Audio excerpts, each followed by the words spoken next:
ప్రతి నియోజకవర్గ ప్రజలకు నా నమస్కారాలు తెలియజేసుకుంటూ నేను మీ హుస్సేన్. ఈరోజు నేను ఈ వీడియో చేయడానికి గల కారణం, గత కొద్ది రోజులుగా ఫేస్బుక్లో దుష్ప్రచారం జరుగుతుంది.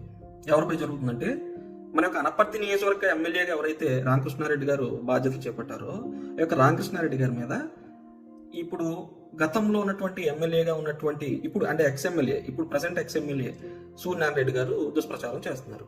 ఏమని చేస్తున్నారంటే, గతంలో రామకృష్ణారెడ్డి గారికి కూటమి ప్రభుత్వంలో సీట్ ఇవ్వలేదని, వారి తల్లిని భార్య గారిని రిక్షా మీద తీసుకెళ్లి తొక్కారని, ఆయన సీట్ కోసం దిగజారిపోయారని, ఈ విధమైనటువంటి మాటల్ని ఫేస్బుక్లో పోస్ట్ చేయడం జరుగుతుంది.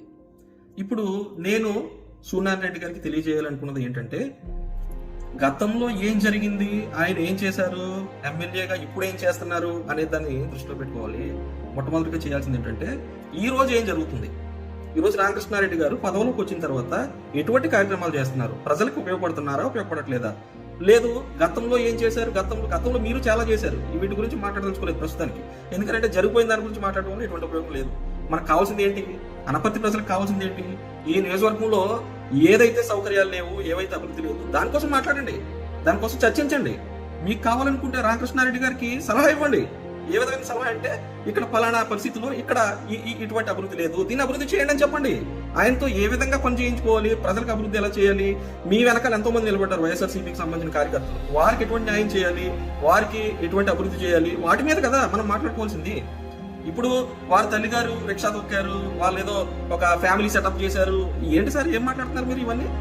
ఇవన్నీ ఎందుకంటే మనకి కావాల్సింది ఏంటి, మీరు ఒక గౌరవమైనటువంటి పదవి నుంచి బయటకు వచ్చారు, ఏది ఒక ఎమ్మెల్యేగా చేసి బాధ్యతలు స్వీకరించి 2019 నుంచి 24 వరకు మీరు ఉన్నారు. సరే, అప్పుడు బొక్కలడిపోయిన రోడ్లే, ఇప్పుడు ప్రజెంట్ ఆ బొక్కల రోడ్లనే పోడ్చడానికి ఇప్పుడు ఉన్నటువంటి ఎమ్మెల్యే గారు కింద మీద పడుతున్నారు. ఇది ఇప్పుడు జరిగేది.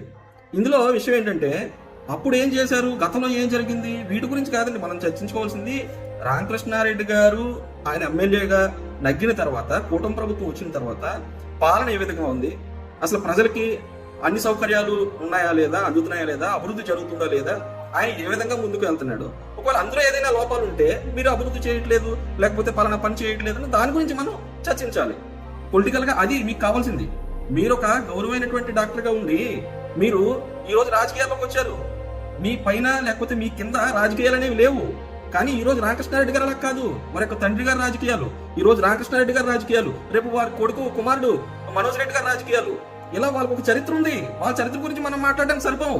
ఈ రోజు మీరు ఎంతసేపు సొల్లు రామకృష్ణారెడ్డి గారు